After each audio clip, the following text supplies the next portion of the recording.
হরি ওম। ওম ত্রৈলোক্য পূজিত শ্রীমান সদা বিজয়বর্ধন শান্তিম কুর্বন্তি গদাপানে নারায়ণায় নমস্তুতে। ওম সর্বমঙ্গলে সর্ব ওম সর্বমঙ্গল মঙ্গলে শিবে সর্বার্থ সাধিকে শরণ্যে ত্রম্বকে গৌরী নারায়ণী তম নমস্তুতে।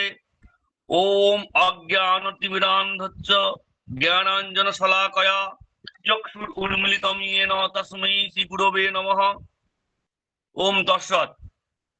আজ আমাদের দেববাণী পীঠের তৃতীয় ডেমো ক্লাস। আমাদের অলরেডি পেড ব্যাচে সবাই ভর্তি হয়ে গেছে, যারা অ্যাডমিশন নিয়েছে তাদের ক্লাস শুরু হয়েছে, তাদের ক্লাস শুরু হবে, তোমাদের সঙ্গে চলছে তাদের ক্লাস। একটু আমরা সকলের জন্য এই ক্লাসটা আজকে আয়োজন করেছি। আনন্দের বিষয়,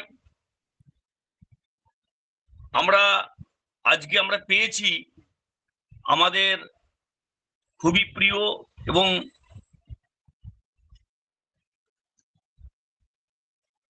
শিক্ষক সমাজে সমাদৃত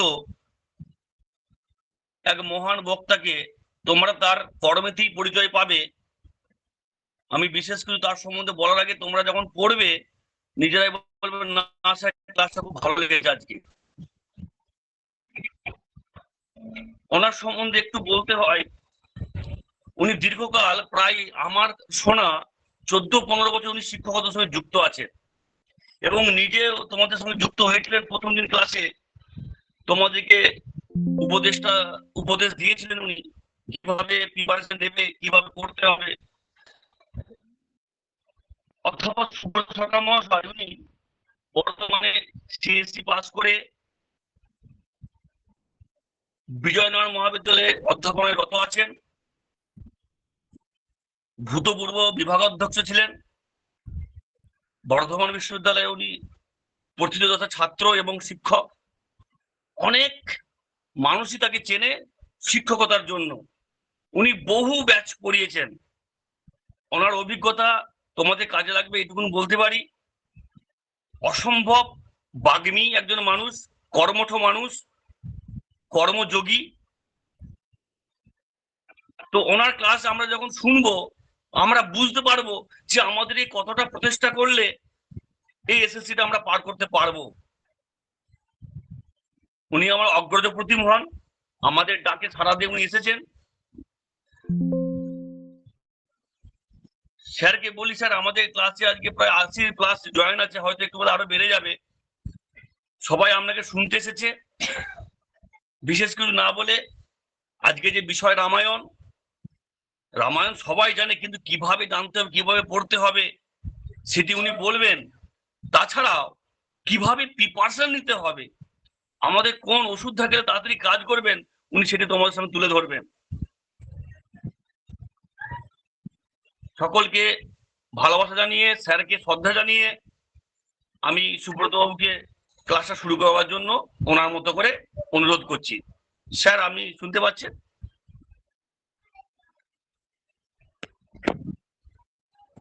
হ্যাঁ, হ্যালো। হ্যাঁ স্যার, শোনা যাচ্ছে স্যার। বেশ।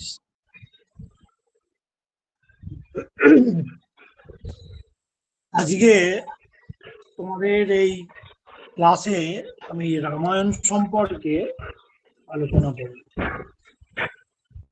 রামায়ণ বিষয়ে বলতে গেলে বলতে হয় যে এমন একটি বিষয় আজকে আমি বলবো যেটার সঙ্গে পরিচয় আমাদের বহুদিনের। আমরা স্কুল জীবনে বলো, কলেজ জীবনে বলো, ইউনিভার্সিটি জীবনে বলো, সর্বত্রই এই রামায়ণের সঙ্গে যুক্ত। কিন্তু এই রামায়ণটা এসএসসির দৃষ্টিতে কিভাবে দেখব, কিভাবে পড়ব, এবং কোন প্রশ্নগুলোর উপর জোর দিলে আমার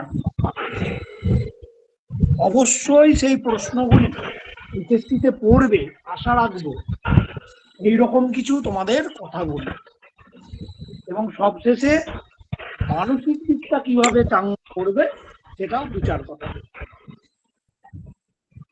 আমার আওয়াজ পরিষ্কারভাবে শোনা যাচ্ছে? হ্যাঁ স্যার, শোনা যাচ্ছে। বেশ। ভারতবর্ষের জাতীয় সাহিত্য এবং আদিকাব্য বলতে রামায়ণকে বোঝায়, এটা আমরা সকলে জানি। এই রামায়ণ কথাটার যদি সন্ধি বিচ্ছেদ করি, রাম এবং অয়ন, অয়ন কথাটির অর্থ কি না কাহিনী বা চরিত কথা। তাহলে রামচন্দ্রের জীবনী বা চরিত কথাকে অবলম্বন করে রচিত যে কাব্য, সেটি হচ্ছে রামায়ণ। আমরা আগে একটুখানি রামায়ণ সম্পর্কে জেনে নিই যে কোন দিকগুলো এর আসতে পারে, তারপর কি ধরনের প্রশ্ন আসবে সেই সম্পর্কে। এই আবার কি গো, মেসেজ হচ্ছে নাকি? যাই হোক, না রামায়ণের যে বিষয়টা বললাম, যে প্রথম একটি কথা আমি বললাম যে এটা ভারতবর্ষের জাতীয় সাহিত্য এবং আদি কাব্য। প্রত্যেকটা বাক্য বলবো, প্রত্যেকটা বাক্য থেকে প্রশ্ন আসতে পারে, এইরকম আমি মনে রাখবো বা মনে করব। তাহলে আদি কাব্য কি না রামায়ণ, এটা একটি প্রশ্ন হতে পারে। এইবার রামায়ণের কাণ্ড, আমরা যারা এখানে আছি, আমরা এখানে যারা আছি তারা সকলেই রামায়ণের কাণ্ড সম্পর্কে অবগত। না রামায়ণে 7টি কাণ্ড রয়েছে, রামায়ণে 7টি কাণ্ড রয়েছে। কি কি সকলেই জানো, তবু একবার বলে দিই। বালকাণ্ড বা আদিকাণ্ড, অযোধ্যাকাণ্ড, অরণ্যকাণ্ড, কিষ্কিন্ধাকাণ্ড, সুন্দরকাণ্ড, যুদ্ধকাণ্ড বা লঙ্কাকাণ্ড এবং উত্তরকাণ্ড। এইবার প্রশ্ন হচ্ছে, এই যে 7টি কাণ্ড বললাম, এইখানে একটি জিনিস তোমাদেরকে মনে রাখতে হবে, এর ক্রমটা।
তথাপি এই বাল্মীকি নামটিকে আড়ালে রেখে তারই নামান্তর বা আরো কিছু নামের উল্লেখ পাওয়া যায়। যেরকম উত্তরকাণ্ডে যদি আমরা দেখি, সেখানে কবি স্বয়ং বাল্মীকি, তারই একটা নামান্তর আমরা দেখছি ভার্গব অথবা প্রাচেতস। কেন প্রাচেতস না প্রচেতার 10ম পুত্র। আবার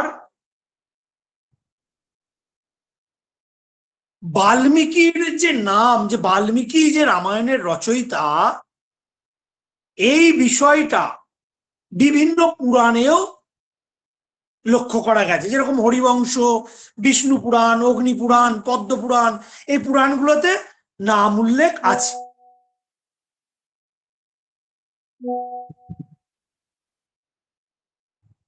আবার মহাভারতের শান্তি পর্ব তেও বাল্মীকির নাম উল্লেখ পাওয়া যায়। এইখানে একটা প্রসঙ্গত কথা বলে রাখি যে এই শান্তি পর্বে রামায়ণের একটি বিশেষ নাম আছে, সেটি কি না ভার্গব গীত বা ভার্গব গীতিও বলা যায়। এইবার আমরা আসি রামায়ণের ঐতিহাসিক বা কাল্পনিক প্রেক্ষাপট। না বৈদিক সাহিত্যের দিকে যদি আমরা নজর দিই, সেখানে আমরা ইক্ষ্বাকু, রঘু, রাম, জনক প্রভৃতির নামগুলো পেয়েছি। তোমরা বেদে দেখবে সেখানে সীতা দেবীকে কৃষির অধিষ্ঠাত্রী দেবী বা কৃষির রূপক রূপে বর্ণনা আছে তার ওখানে।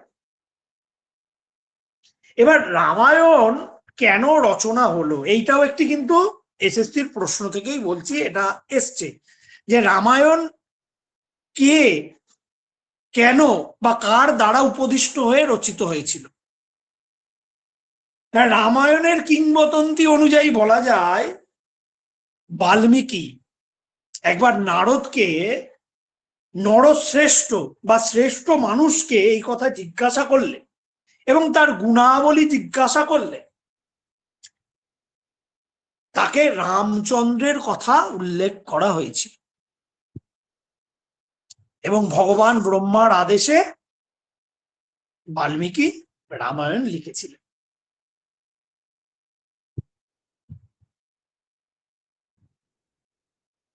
এইবার আমরা আসবো রামায়ণের পাঠভেদে। রামায়ণের বিভিন্ন রকম পাঠভেদ আছে, কি কি না মোটামুটি 3টি এর পাঠভেদ লক্ষ্য করা যায়। এগুলো সবই তোমরা একটু খেয়াল করবে, এইগুলোই প্রশ্নের মধ্যে আসে। না গৌড়ীয় বা বঙ্গীয় পাঠ, গৌড়ীয় বা বঙ্গীয় সংস্করণও বলা যায়, দক্ষিণী বা দক্ষিণ ভারতীয় পাঠ, আর পশ্চিম উত্তরীয় পাঠ। এই 3টি পাঠের কথা একটু মনে রাখতে হবে। এইবার রামায়ণের মূল অংশ আর প্রক্ষিপ্ত অংশ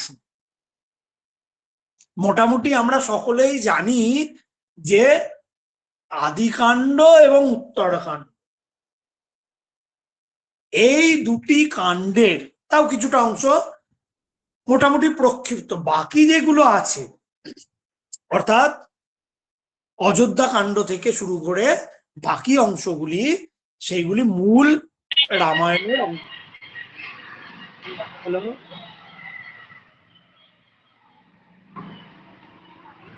সবাই স্পিকারটা বন্ধ রাখবে, স্পিকারটা কে খুলে আছে,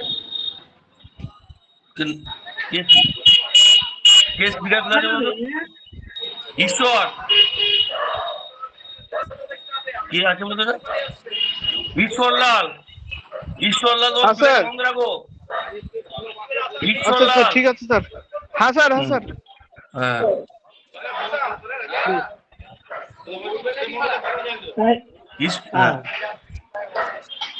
ঈশ্বরলাল থেকে ষষ্ঠ যে কাণ্ড, মোটামুটি এইটাকেই বাল্মীকির মূল রচনা বা মূল বলে আমরা ধরতে পারি।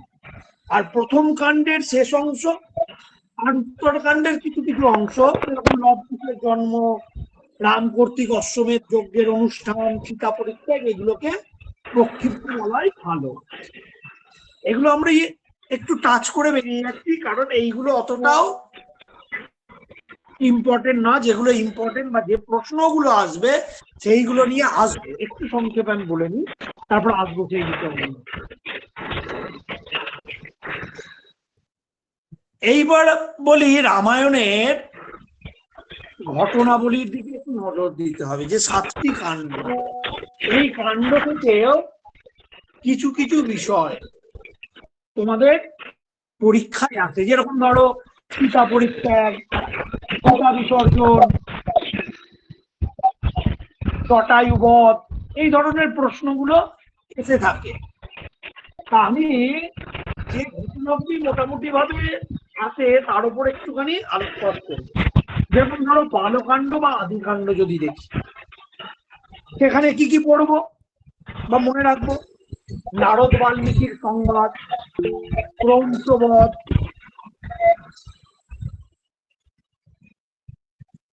রামায়ণের রচনার ক্ষেত্রে কুশলুবের লবের রামায়ণ গান, ঋষ্যশৃঙ্গের উপাখ্যান, রাম প্রভৃতির জন্ম, তারকাবধ, হরধনুভঙ্গ, এই বিষয়গুলো একটু মনে রাখতে হবে। রামের বিবাহ কেন মনে রাখতে হবে বলি, যে লঙ্কার বর্ণন এটা একবার এসেছিল। এইরকম ছোট ছোট ছোট ছোট বিষয়গুলো একটুখানি আলোকপাত করা দরকার।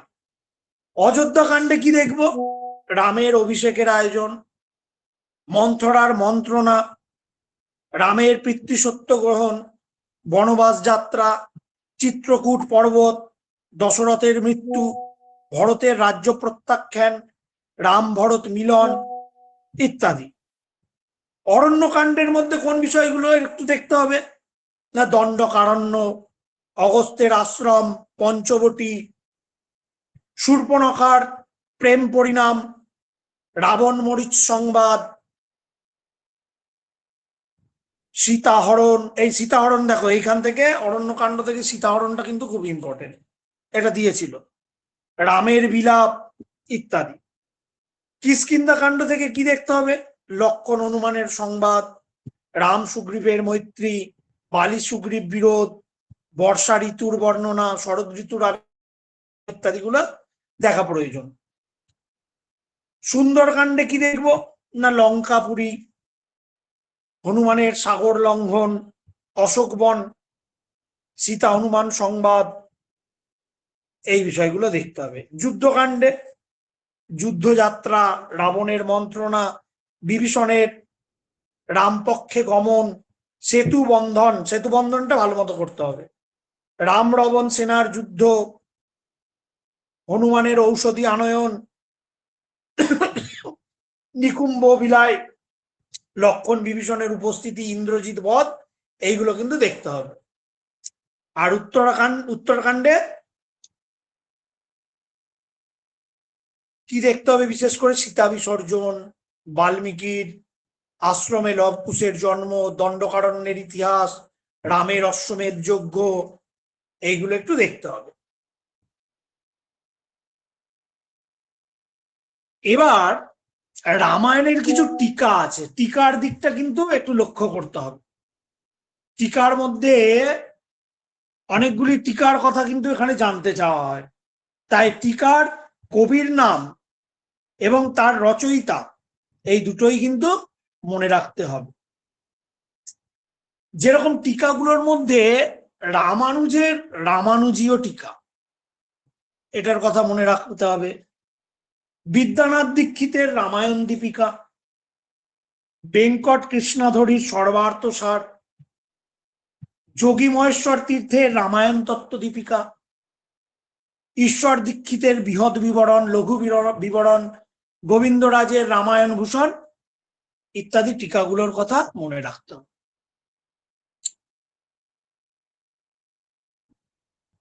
এইবার আসি বিবিধ রামায়ণ। এই রামায়ণগুলো ছাড়াও, মানে আমাদের মূল রামায়ণ ছাড়াও কিছু কিছু রামায়ণের কথা আমরা শুনেছি। অদ্ভুত রামায়ণ, যোগবাশিষ্ঠ রামায়ণ, অধ্যাত্ম রামায়ণ, আনন্দ রামায়ণ, তত্ত্ব সংগ্রহ রামায়ণ ইত্যাদি। অদ্ভুত রামায়ণ যেরকম বাল্মীকির নামেই প্রচলিত, মানে বাল্মীকি রচয়িতা এর ধরা হয়, সেরকম যোগবাশিষ্ঠ রামায়ণ বা এর একটা নাম আছে যোগবাশিষ্ঠ রামায়ণের, একে মহারামায়ণও বলা হয়, মানে এটা সর্বাপেক্ষা বৃহদাকার রচনা বলে। এর রচনাও বাল্মীকির কেই বলা হয়। আরো কিছু কিছু রামায়ণ আছে, আমরা ডিটেলসে যাব পরে। রামায়ণের যে বিষয়টা মূল আমাদের লক্ষ্য, সেইটার দিকে এবার আসবে, সেটা হচ্ছে সমাজ ও সাহিত্যে রামায়ণের প্রভাব। এইটাকে একদম গুলে খেয়ে নিতে হবে। সমাজ ও সাহিত্যে রামায়ণের প্রভাব, এটা বহুবার আমরা পড়েছি, বহুবার বিভিন্ন পরীক্ষায়ও এসেছে। এইটিকে একদম বললাম যে একদম গুলে খেয়ে নিতে হবে, কারণ কবির নাম এবং কাব্যের নাম অর্থাৎ রামায়ণকে অবলম্বন করে এইটা কিন্তু দেখে থাকবে বারবার এসেছে। সমাজ জীবনের প্রভাবটা আমি অল্প করেই টাচ দিয়ে বেরিয়ে যাব, সাহিত্যটা একটু বলবো। না, সমাজ জীবনে রামায়ণ কি প্রভাব ফেলেছে, আমরা কোনো উদাহরণ দিতে গেলেই রামায়ণ থেকে যে চরিত্রগুলো রামায়ণে রয়েছে সেই চরিত্রগুলোর তুলনা টেনে অনেক কথাই বলি। যেরকম ভরতের মতো ভাই বা ভরতের ভাতৃভক্তি, সীতার মতো পত্নী প্রাণপতি, পিতৃভক্ত পুত্র বা প্রজারঞ্জক রাজা, দুটি রামচন্দ্রের সঙ্গে সামঞ্জস্য। তাহলে রামায়ণ আমাদের সমাজকে যা যা উপহার দিয়েছে তা সত্যই অনবদ্য। এইবার আসবো সাহিত্যে প্রভাব। এই যে বললাম, তোমরা যদি প্রশ্নগুলো লক্ষ্য করো দেখবে এই সাহিত্যে প্রভাব থেকে বহু প্রশ্ন এসছে আর প্রতি বছর আসবেই। আচ্ছা, আমাকে কেউ কি বলতে পারবে যে একটি প্রশ্ন করি, আচ্ছা প্রশ্ন পর্বটা পরেই আসি, বলি যে রামায়ণ কে উপজীব্য করে যে সমস্ত কবি সংস্কৃত সাহিত্য গগনে চিরভাস্বর হয়ে রয়েছেন, তাদের মধ্যে প্রথমেই ভাসের নাম উল্লেখ করতে হয়। আমি সময়কাল অনুযায়ী বলছি। ভাস দুটি কাব্য লিখলেন রামায়ণ অবলম্বনে। কি কি না, প্রতিমা এবং অভিষেক। ভাসের পরেই কালিদাস, কালিদাসের কালজয়ী এক মহাকাব্য, যেটা সমস্ত বিশ্ববিদ্যালয়ে প্রায় পাঠদান করা হয়, না রঘুবংশ। এই দুটি মহাকাব্য, এই মহাকাব্যটি ছাড়াও আরো কিছু কিছু কবি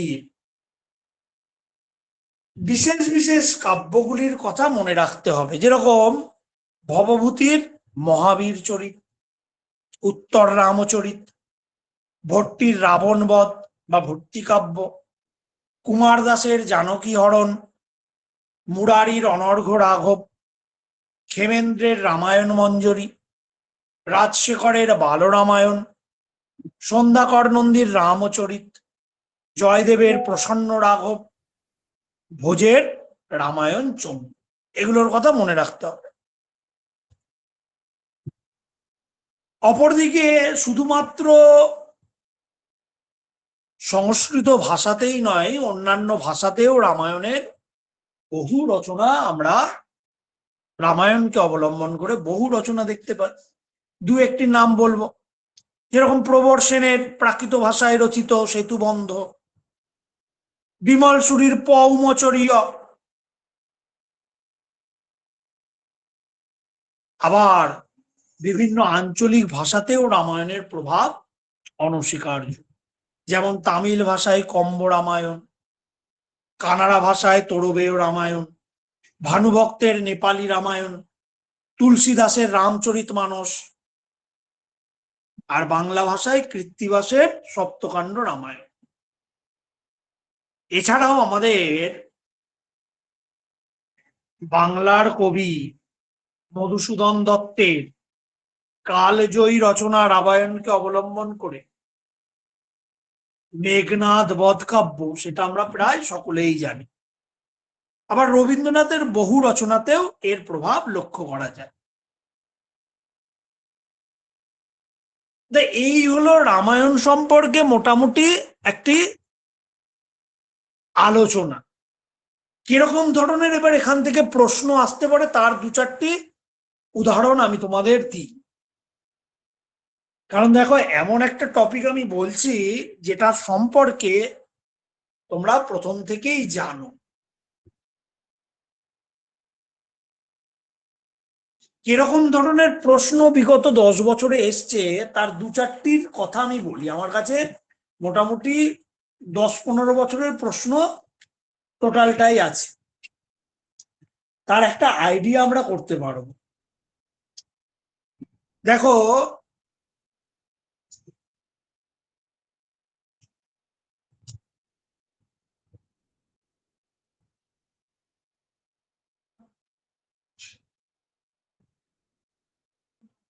প্রথম একটা প্রশ্ন দেখা যাচ্ছে এখানে এসছে 2001 সালে।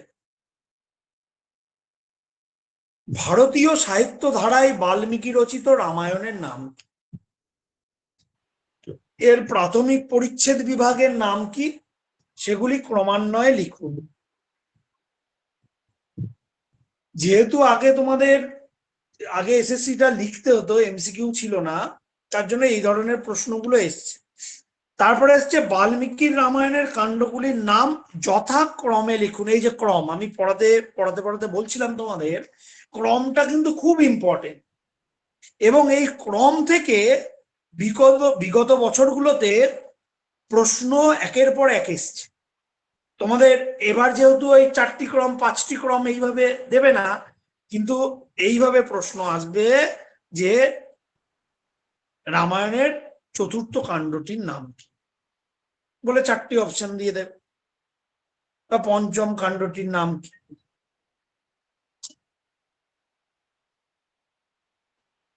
এইরকম প্রশ্নগুলো আসছে। আরো দেখো এসছে আর্ষ মহাকাব্য এবং আদিকাব্য বলতে কোন গ্রন্থকে বোঝায়? এই গ্রন্থের জনপ্রিয়তা সম্বন্ধে বহুল প্রচলিত শ্লোকটি দেবনাগরী লিপিতে লিখুন। তারপরে এসছে কালিদাস পরবর্তী চারখানি রামায়ণ আশ্রিত নাট্যকৃতির উল্লেখ করুন। ওই যে বললাম সাহিত্য প্রভাব, তাহলে সাহিত্য প্রভাবটা আমাকে কিন্তু দেখতে হবে। রামায়ণ অবলম্বনে কালিদাসের পরবর্তী যুগের 2টি মহাকাব্য এবং মহাভারত অবলম্বনে কালিদাসের পরবর্তী যুগের 2টি নাটকের নাম লিখুন। এই বলে অনেক প্রশ্ন আছে, আমি এই 4-5টার কথা বললাম। এইগুলোকে বেশ করে মোটামুটি আমি একটা প্রশ্নের 30-40টা প্রশ্ন রেডি করেছি, সেইগুলো একটু তোমাদের সাথে আলোচনা করব।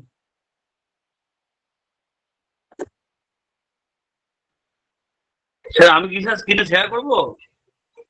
হ্যাঁ হ্যাঁ, করতে পারেন, অসুবিধা নেই, করুন, দেখুক ছাত্রছাত্রীরা।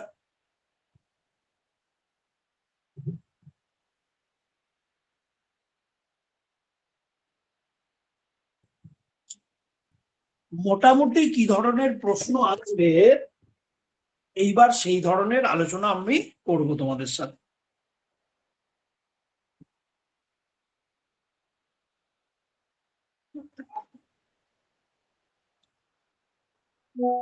শেয়ার হচ্ছে নাকি? কই, বেশ, আমি শুরু করে দিচ্ছি, সন্তুবাবু যখন শেয়ার করার করবেন। দেখো, এই ধরনের প্রশ্নগুলো আসে পরীক্ষায়। রামায়ণ কার রচনা? এটা আমরা সকলেই জানি।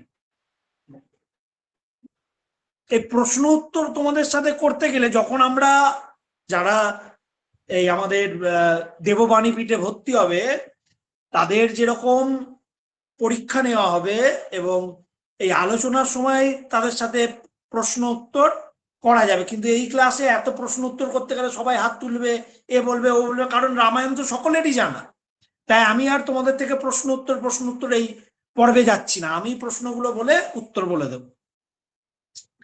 প্রথম প্রশ্ন এসছে বা এই ধরনের হতে পারে, রামায়ণ কার রচনা? এইটা প্রশ্ন এরকম কারোর কারোর মাথায় আসতে পারে, আরে আমরা তো সকলেই জানি রামায়ণ বাল্মীকির রচনা। আমাদের প্রতিষ্ঠানটা একদম আমরা শেখাই, ছোট বাচ্চাকে যেভাবে মা খাইয়ে দেয় সেইভাবে এই প্রতিষ্ঠানটা শেখায়। আমি এটার সাথে যুক্ত হয়েছি এই কারণেই, কারণ এনাদের শেখানোর পদ্ধতিটাই আলাদা অন্যদের থেকে। যেটা বলছিলাম যে হ্যাঁ, এই প্রশ্নটা কি আসতে পারে স্যার এরকম, আমরা তো সকলেই জানি বাল্মীকি। হ্যাঁ, আমরা করি কি ছাত্রছাত্রীরা, যে তাড়াহুড়ো তাড়াহুড়ো একটা করি, কমন প্রশ্ন পড়ে গেছে 2 নম্বর আছে, তা এইখানে আমাকে বানানটা লক্ষ্য করতে হবে। বাল্মীকি বানানটা কি, 4টি করে অপশন দেবে। কোথাও দিয়ে দিল ধরো বয়াকার লয়ময় হস্যই কয় দীর্ঘই, আবার কোথাও দিয়ে দিয়েছে বয়াকার লয়ময় দীর্ঘই কয় হস্য, আরো দুটো অন্যান্য উদাহরণ অপশন দিল। এইবার ওই বললাম তাড়াহুড়ো করতে গিয়ে কেউ যদি হস্যই পরে দীর্ঘ এটাই ঠিক করে দেয় তাহলেই তো হয়ে গেল সর্বনাশ। এইবার আছে পরের প্রশ্ন, যে রচনাকারের নামটা কিভাবে জানা গেছে, যে বাল্মীকি রামায়ণ রচনা করেছেন এটার কিভাবে জানা গেছে। আর না, রামায়ণের প্রতি কাণ্ডের পুষ্পিকাতে বলা হয়েছে, একটা শ্লোক বলা হয়েছে, শ্লোকাংশ, সেখানে বলা হয়েছে ইত্যার্ষে শ্রীমদ রামায়ণে বাল্মীকি আদি কাব্যে। এই উল্লেখ থেকে দেখো, এই লাইনটা থেকেই বাল্মীকি স্বয়ং বলে দিচ্ছেন যে আদি কাব্য রামায়ণ কে রচনা করেছেন, বাল্মীকি।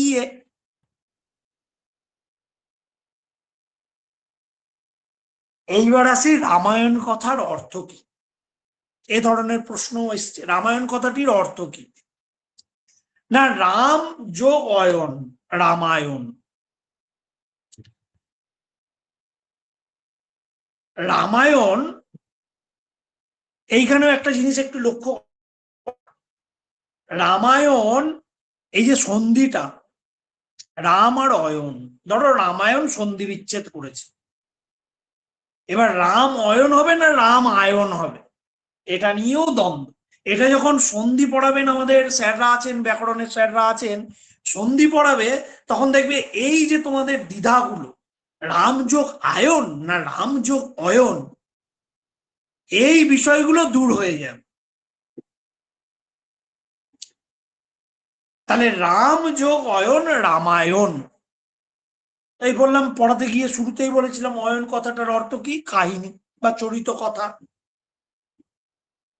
তাহলে রামায়ণ হচ্ছে রামচন্দ্রের চরিত কথা বা কাহিনী। এইবার আরেকটি প্রশ্ন আমি পড়াতে গিয়ে বলে ফেলেছি, মহাভারতের কোন পর্বে রামায়ণের উল্লেখ আছে, আর মহাভারতে রামায়ণের নাম কি।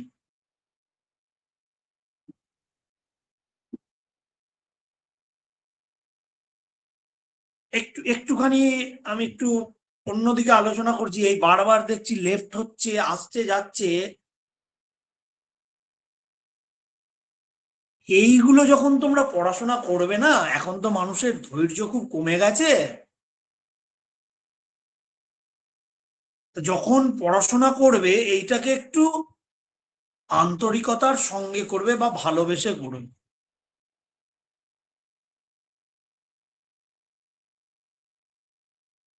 এইখানে মোটামুটি আমি জানি না কতজন জয়েন আছে, প্রায় 70-80 জন তো হবেই মনে হয়, কম বা বেশি হবে। 93 জন আছে এখন, 110 জন 93 জন আছে। এই 93 জন একটা সময় স্কুলে, কলেজে, বিশ্ববিদ্যালয়ে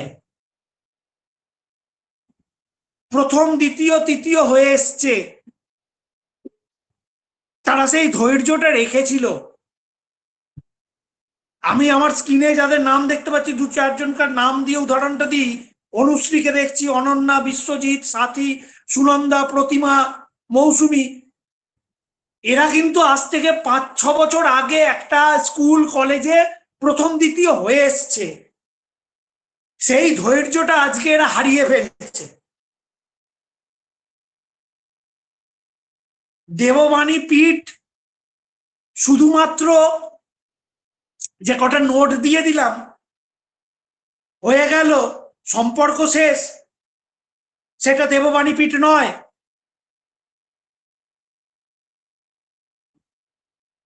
দেববাণী পীঠ আবার এই বিশ্বজিৎ, প্রতিমা, সুনন্দা, সাথীর 5 বছর আগেকার রূপটা দেখতে চায়, আর একবার দেখতে চায় এরা ফার্স্ট সেকেন্ড থার্ড হয়েছে।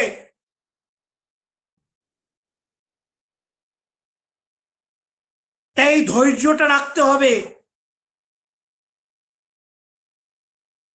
শত কাজ থাকলেও বারবার বলছি, যখন তোমরা এগুলো শুনবে, এটা তোমাদের আগামী দিনের ভবিষ্যতের দিক নির্ণয়ের একটা সুযোগ এসেছে বলা যায়। সেই সুযোগটাকে কাজে লাগাও তোমরা। এটা অন্যান্য প্রতিষ্ঠান এত কথা বলে না।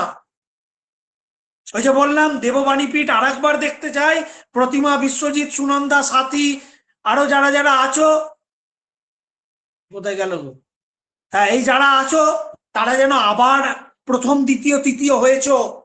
আমাদের পরীক্ষাগুলো সপ্তাহে 1 দিন 2 দিন করে হবে, আবার আমরা পুরনো বিশ্বজিৎ, প্রতিমার রূপগুলো দেখতে চাই। সেই ধৈর্যটা দেখতে চাই। তোমরা পারবে, তোমরা পারো। সেই মানসিক দিকটা না ভেঙে গেছে, যে কোনো কারণেই হোক,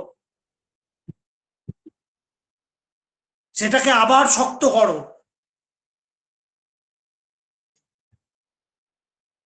আমি 200-300 জন স্টুডেন্টকে বলে দিচ্ছি, আমার কাছে এসো, ফ্রিতে আমি ক্লাস করাবো। আমার জায়গায় এসো, আমার বাড়িতে এসো, আমার ক্লাসে এসো, আমি তোমাদেরকে ফ্রিতে ক্লাস করাবো। আরে ফ্রিতে ক্লাস করাবো মানে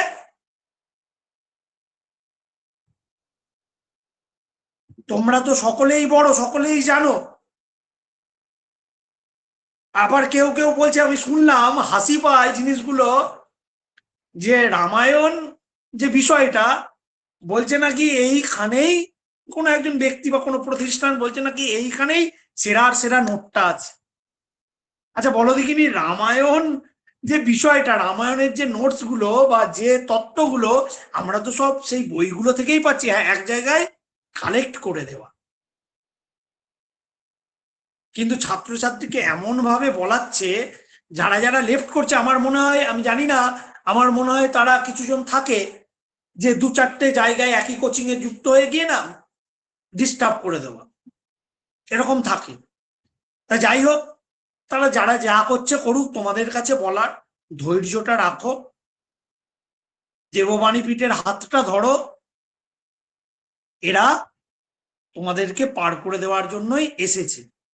কারণ এত কম বেতনে আমার মনে হয় না পশ্চিমবঙ্গের কোনো প্রতিষ্ঠান পড়াচ্ছে বলে। যেখানে প্রতিষ্ঠানগুলোর যা অবস্থা বা কোচিং গুলোর যা অবস্থা, সেইখানে দেববাণী পীঠ, আমি সন্তুবাবুকে এর জন্য অসংখ্য ধন্যবাদ দেব। মানুষটা ভাবে, প্রথম থেকে দেখেছি আমি, মানুষটা ভাবে মানুষজনের কথা। যাই হোক, যেটা বলছিলাম, আবার পরে এই বিষয়ে আসবো, যে এইভাবে বারবার লেফট হওয়া এইগুলো করবে না। ভালো লাগবে না, ঠিক আছে, তোমাদের কাজের জন্য বলছি। আমাদের তো সেরকম কিছু বিষয় নেই, তোমাদের যাতে ভালো হয় সেই বিষয়গুলোর জন্যই আমাদের এখানে আসা। তা রামায়ণের যে কোন পর্বে রামায়ণের উল্লেখ আছে, সেটাও পড়াতে গিয়ে আমি বললাম যে মহাভারতের শান্তি পর্বে রামায়ণের উল্লেখ আছে। স্যার বলছি, আমি একটা কথা বল। Hello sir.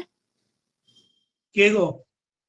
স্যার আমি বলছি যে রামায়ণের কোন পর্বে মহাভারতের কোন পর্বে রামায়ণের উল্লেখ আছে? ওটা স্যার ওই বোন পর্বে একটা আছে না, রামকথা। সব আছে, আমি ওই প্রশ্নটা নিয়েই এসছি মা, একটু ধৈর্য ধরো, আমি বলি। ঠিক আছে স্যার। ঠিক আছে, বলবো বলবো, সব বলবো। দেখো, ভালো প্রশ্ন করেছে। ও বললো যে স্যার, বন পর্বে রামায়ণের একটু কথা উল্লেখ আছে। মেয়েটি পড়াশোনা শুরু করেছে, বোঝা যাচ্ছে, ভালো লাগলো, পড়াশোনা শুরু করেছে। হ্যাঁ, রামায়ণের শুধু বন পর্ব না, এই মহাভারতের শুধু বন পর্ব না, দ্রোণ পর্বেও রামায়ণের উল্লেখ আছে। কিন্তু সেখানে প্রচ্ছন্ন ভাবে আছে, কিন্তু প্রধান ভাবে আছে শান্তি পর্বে। তাহলে পরীক্ষায় যদি প্রশ্ন আসে রামায়ণের কোন মহাভারতের কোন পর্বে রামায়ণ আছে, সেখানে শান্তি পর্ব, বন পর্ব, দ্রোণ পর্ব তিনটে অপশানে যদি দিয়ে দেয়, তখন আমরা প্রধানটাকেই ধরবো। কেমন? বন আর দ্রোণ পর্বেও আছে মহাভারতের, কিন্তু সেখানে প্রচ্ছন্ন ভাবে আছে। আর শান্তি পর্বে কিন্তু প্রধান ভাবে আছে, ওখানে উল্লেখ আছে। বোঝা গেছে মা? হ্যাঁ স্যার। ঠিক আছে। আচ্ছা, মহাভারতে রামায়ণকে কি বলা হয়েছে, এটাও পরীক্ষায় প্রশ্ন আসে না। মহাভারতে রামায়ণের নাম হচ্ছে ভার্গব গীত বা ভার্গব গীত। আরেকটি কমন প্রশ্ন তোমাদেরকে জানতে হবে, রামায়ণের কয়টি কাণ্ড আর অধ্যায়? রামায়ণের কয়টি কাণ্ড এটা আমার বলার অপেক্ষা রাখে না। এখানে যতজন আছি আমরা সকলেই জানি যে রামায়ণে 7টি কাণ্ড আর অধ্যায় 500। কালিদাস রামায়ণকে কি নামে অভিহিত করেছেন, কোন গ্রন্থে করেছেন? এটা কিন্তু খুব গুরুত্বপূর্ণ ইম্পর্টেন্ট প্রশ্ন একটা। কালিদাস তার রঘুবংশ গ্রন্থে রামায়ণের উল্লেখ করেছেন। কি বলে উল্লেখ করেছেন সেখানে? এটাও এসছে পরীক্ষায়, একটু লিখতে হবে। কবি প্রথম পদ্ধতি, কবি প্রথম পদ্ধতি। আচ্ছা, রামায়ণের সংস্করণ এবং তাদের নাম। রামায়ণের কয়টি সংস্করণ পাওয়া যায়, এই সংস্করণগুলির নাম কি? না, রামায়ণের 3টি সংস্করণ বলেছিলাম। কি কি? দক্ষিণ ভারতীয় বা বোম্বাই সংস্করণ, পশ্চিম উত্তরীয় বা কাশ্মীরীয় সংস্করণ, আর বঙ্গীয় সংস্করণ। তবে কি মনে রাখতে হবে জানো তো, এখানে যে এই 3টে সংস্করণ হলেও দক্ষিণ ভারতীয় সংস্করণটাই হচ্ছে প্রধান।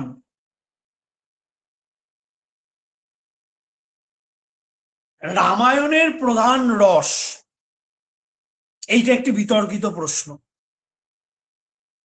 এই প্রশ্নগুলো সম্ভবত দেবে না, তবুও আমাদের জেনে রাখতে হবে। এটি একটি বিতর্কিত প্রশ্ন। কেন না, কেউ কেউ বলে রামায়ণের প্রধান রস হচ্ছে করুণ রস, আবার কেউ কেউ এটাকে শান্ত রস বলেছে। যেরকম ধরো আনন্দবর্ধনের যদি কথা ধরো, আনন্দবর্ধন কিন্তু রামায়ণের রসকে করুণ রস বলেছে, আবার কোনো কোনো আলংকারিক শান্ত রস বলেছে। তাই এই ধরনের প্রশ্নগুলো আসার সম্ভাবনা কম, যদিও আসে দুটো অপশন থাকবে না। এবার আঞ্চলিক ভাষায় রামায়ণের প্রভাব, যেটা পড়াতে গিয়ে বললাম, বাংলা, হিন্দি, উড়িষ্যা, তামিল, তেলেগু, এগুলোতে রামায়ণের প্রভাব কি ছিল, সাহিত্যে যে প্রভাবটা। না, রামায়ণ আঞ্চলিক ভাষার রামায়ণের প্রভাবের 4টি উদাহরণ দাও, এটা পড়েছে পরীক্ষা। কি কি আঞ্চলিক ভাষা? প্রথম আমরা বাংলা ভাষা দিয়েই শুরু করব। বাংলা ভাষায় কৃত্তিবাস ওঝার শ্রীরাম পাঁচালী বা বাংলা রামায়ণ। হিন্দি ভাষায়, এটা কিন্তু আমরা সকলেই জানি, তুলসী দাসের হিন্দি রামায়ণ বা রামচরিত মানুষ। আর নেপালি ভাষায় ভানুভক্তের নেপালি রামায়ণ। তামিল ভাষায় কম্ব রামায়ণ বা কিম্ব রামায়ণ।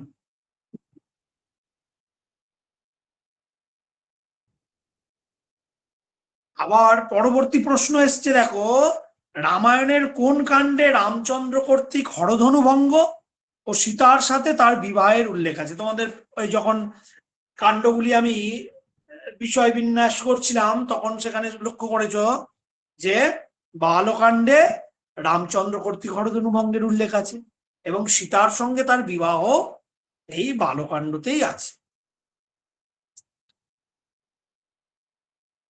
প্রাকৃত সাহিত্যে রামায়ণের প্রভাবের দুটি উদাহরণ দাও। কি উদাহরণ?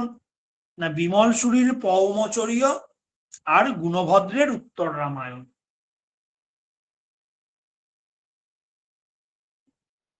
চারটি মহাকাব্যের নাম বলো যেটি রামায়ণ অবলম্বনে রচিত।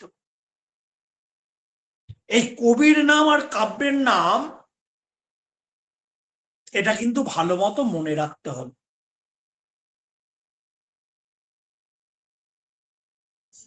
ধরো পরীক্ষায় দিয়ে দিল বালরামায়ণ কার লেখা, বালরামায়ণ কার লেখা। এখন শুধু আমরা রামায়ণটা আলোচনা করছি বলে অবশ্যই আমার মাথায় আসছে যে এটি রামায়ণ মূলকই কোনো প্রশ্ন, কিন্তু পুরো যখন এসএসসি পরীক্ষাটা আমি দিতে যাব তখন আমার টোটাল সিলেবাসটা মাথায় থাকবে, বিষয়বস্তুটা, তখন কিন্তু এই প্রশ্নগুলোই অনেক সময় গুলিয়ে যায়। রামায়ণ মঞ্জরি কার লেখা এরকম আসে, প্রসন্ন রাঘব কার লেখা, অনর্ঘ রাঘব, প্রসন্ন রাঘব, এই দুটিও কিন্তু গুলিয়ে যাওয়ার প্রশ্ন, কবির নাম। এই ধরনের প্রশ্নগুলো করতে হবে। এবার পরবর্তী সংস্কৃত মহাকাব্যে রামায়ণের প্রভাবের চারটি উদাহরণ দাও, এরকম প্রশ্ন এসছে। যেরকম কালিদাসের রঘুবংশ, ভট্টির ভট্টিকাব্য, কুমার দাসের জানকী হরণ, সন্ধ্যাকর নন্দীর রামচরিত।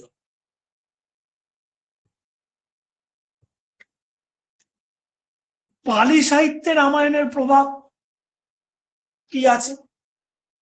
না পালি জাতকে জাতক কথ্য বর্ণনা আর সূত্র পিটকের ক্ষুদ্র কণিকা যদি আমরা লক্ষ্য করি দেখতে পারবো রামায়ণের প্রভাব। আরেকটি ইম্পর্টেন্ট প্রশ্ন বলি, বাল্মীকির পিতা ও মাতার নাম।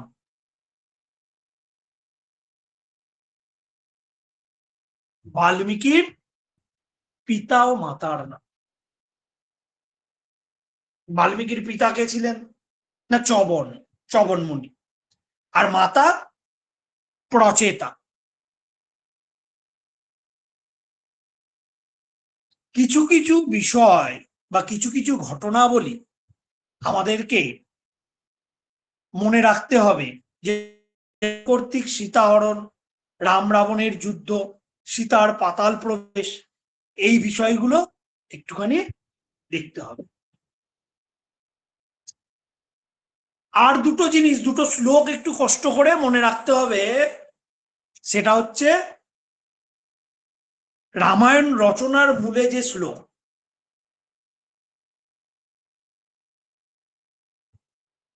এবং শ্লোকটি কোন কাণ্ডে আছে। না রামায়ণ রচনার মূলে যে শ্লোক তোমরা জানো সকলেই, যে মা নিষাদ প্রতিষ্ঠাং তমগমঃ সস্যতিহি সমাহ ইয়ৎক্রঞ্চ মিথুনাদেকম বধি কামমহিতম, এটি বালকাণ্ডে আছে। আর রামায়ণের চিরন্তন স্থিতি বা রামায়ণের প্রশংসামূলক যে গীত, সেইটিও তোমাদের একটু মনে রাখতে হবে। সেটি কি? না ইয়াবৎ স্থাস্যন্তি গিরায়া সরিতাস্যা মহিতলে তাবৎ রামায়ণী কথা লোকেষু প্রচরিষ্যতি, এটাও রামায়ণের বালকাণ্ডে আছে। এইবার একটা তালিকা তৈরি করেছি আমি, যে কোন কোন মহাকাব্য আর কোন কোন নাটকগুলো আমাকে পড়তে হবে বা জানতেই হবে, মানে তাদের রচয়িতার নাম এবং রচয়িতাদের রচনার নাম, এটা মনে রাখতেই হবে। যেরকম ধরো মহাকাব্যের দিকে যদি আমি যাই, সেতুবন্ধ কার রচনা? না প্রবর সেন। জানকী হরণ কুমার দাস। রামচরিত অভিনন্দ। এই রামায়ণ মঞ্জুরির কথা বলছিলাম, রামায়ণ মঞ্জুরি ক্ষেমেন্দ্র। রঘুবংশ কালিদাস। এইগুলো একটু মনে করতে হবে। আর নাটকের দিকে যদি দেখি, নাটকের দিকটা একটু মনে রাখতে হবে। নাটক থেকে একটি প্রশ্ন আজ বলেই ফেলি, প্রায় কমন তোমাদের আসবেই, খুব ভুল না হলে, যে নাটকটি বারবার দেওয়া হয় এবং ছেলেমেয়েরা বারবার ভুল করে আসে। একটি নাটক, যে নাটকটি বারবার পড়ে এবং বারবার ভুল করে।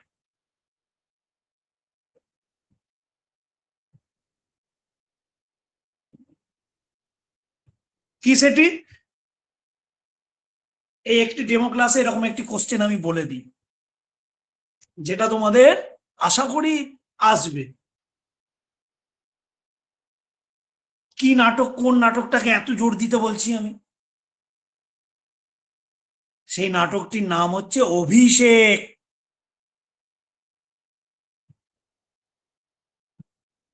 অভিষেক নাটকটাকে একটু জোর দিতে হবে।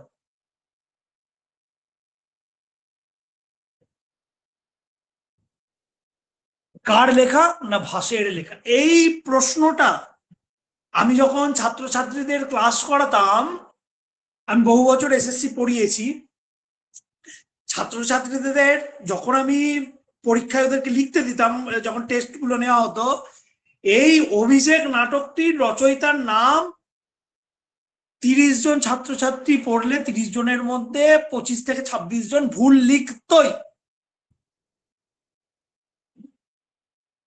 একটি কোশ্চেন আমি বলে রাখলাম, অভিষেক, এটাকে স্টার দিয়ে গোল করে রেখে দিও। ভাস, পাশে নামটি লিখে রেখো, ভাস। পরীক্ষা হলে এটা গন্ডগোল বহু ছাত্রছাত্রী। তাহলে ভাসের দুটি নাটকের কথা আমরা জানি রামায়ণ অবলম্বনে। কি কি? একটি নাটক হলো প্রতিমা, আরেকটি হলো অভিষেক। ভবভূতি রামায়ণ অবলম্বনে দুটি লিখেছেন, একটি মহাবীর চরিত, আরেকটি উত্তর রামচরিত। মুরারির নাটকটার নাম সকলেই জানি, অনর্ঘ রাঘব। আরেকটি গুরুত্বপূর্ণ নাটক আছে যেটার নামটা মনে রাখতে হবে, শক্তিভদ্রের আশ্চর্য চূড়ামণি। এছাড়াও অনঙ্গ হর্ষের উদাত্ত রাঘব, রাজশেখরের বালরামায়ণ, ডিংনাগের কুন্দমালা, জয়দেবের প্রসন্ন রাঘব, মুরারির অনর্ঘ রাঘব, এই ধরনের গ্রন্থগুলির নাম একটু মনে রাখতে হবে। মোটামুটি রামায়ণ সম্পর্কে বা রামায়ণ মূলক যে প্রশ্নাদি আমরা আলোচনা করলাম, বিষয়বস্তু আলোচনা করলাম, কি ধরনের প্রশ্ন আসতে পারে সেগুলি আলোচনা করলাম, তোমরা একটি ধারণা পেলে যে কোন দিকগুলো আমরা রামায়ণের পড়ব। একটি ক্লাসে তো এত কিছু বলা সম্ভবপর নয়, তবু আমি কভার করলাম। আরো যারা দেববাণী পীঠের সাথে যুক্ত হবে, আমরা আরো ডিটেলসে যাব, আমরা আরো জানবো কোন প্রশ্নগুলো কে এসএসসি টার্গেট করে, সেটা ব্যাকরণের দিক হোক, সাহিত্যের দিক হোক, বা স্মৃতিশাস্ত্রের দিক হোক, কোন প্রশ্নগুলোকে টার্গেট করে।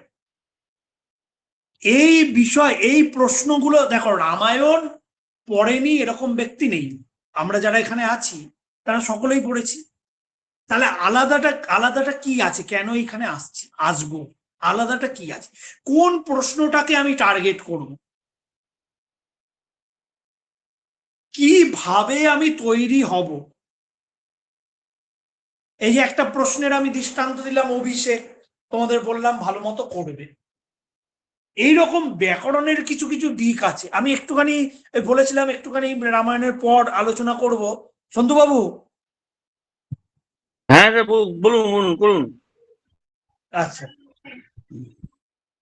এই রামায়ণের পাশাপাশি আর যে বিষয়গুলো আছে সেগুলোর কোন প্রশ্নগুলোকে টার্গেট করে ওরা? দেখো, এইগুলো অভিজ্ঞতা লব্ধ জিনিস। তোমরা বাড়িতে রামায়ণ পড়েই ফেলতে পারো, বাজারে 5-6টা বই আছে, কিনে নিয়ে পড়তেই পারো, বা কিছু নোটস পেয়ে গেলে পড়তেই পারো, কিন্তু কোন প্রশ্নটা পড়তে হবে,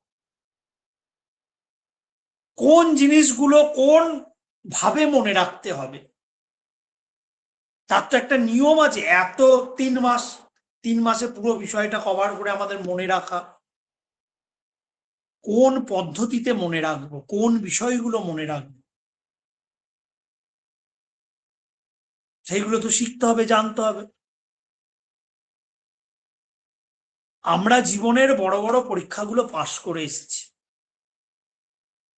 অনার্সের বা এম.এর যে সংস্কৃতটা আমরা পড়ে এসেছি, তার থেকে এসএসসির যে সিলেবাস সেটা শক্ত নয়।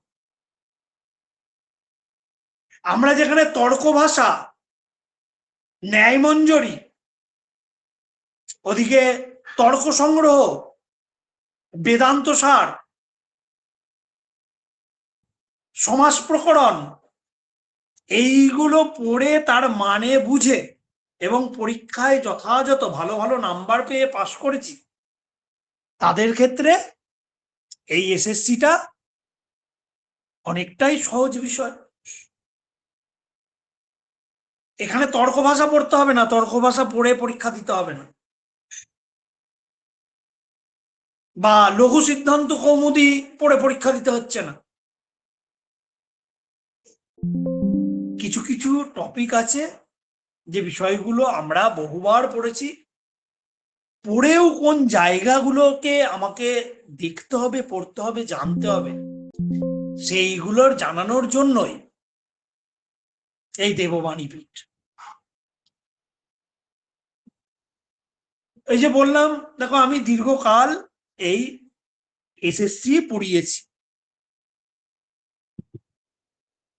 তা কোন বিষয়গুলোকে এখানে পড়তে হবে, জানতে হবে, কি ধরনের প্রশ্ন আসে, সেইগুলোর জন্য তৈরি করতে হবে।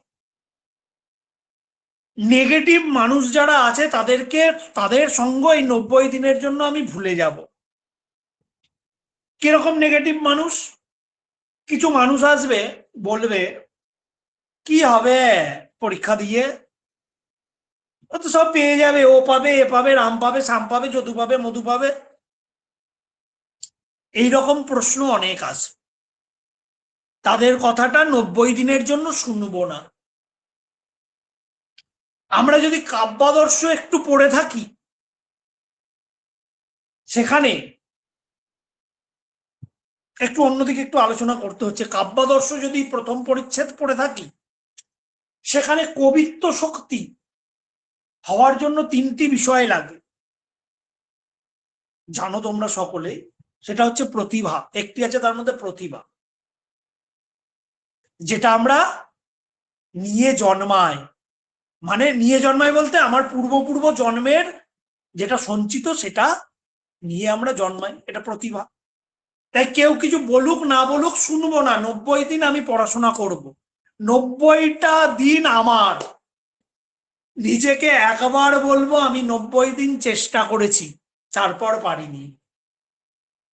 আর এই 90 দিনের প্রত্যেকটা মুহূর্তের সাথীটার নাম হচ্ছে, প্রত্যেকটা মানুষ তোমাকে নেগেটিভ করে দেবে, তোমার বন্ধু বলো, বান্ধবী বলো, আত্মীয় স্বজন বলো, পাড়ার লোক বলো, সবাই নেগেটিভ করে দেবে, কিন্তু যে মানুষটি তোমাকে নেগেটিভ করবে না, বা যে নেগেটিভ করবে না, তার নাম হচ্ছে দেববাণীপীঠ। 90 দিনের জন্য হৃদয়ে নামটা লিখে রাখো, দেববাণীপীঠ। এখানে যারা আছেন, যে মানুষগুলি আছেন, তারা এতটাই তোমাদেরকে উদ্দীপনা দেবে। পরীক্ষা মানেই একটা মেন্টাল প্রস্তুতি। আরে বিষয় আমরা তো জানবো, পড়বো, শিখবো, সবই আছে, কিন্তু একটা মেন্টাল প্রস্তুতি দরকার, মানসিক প্রস্তুতি।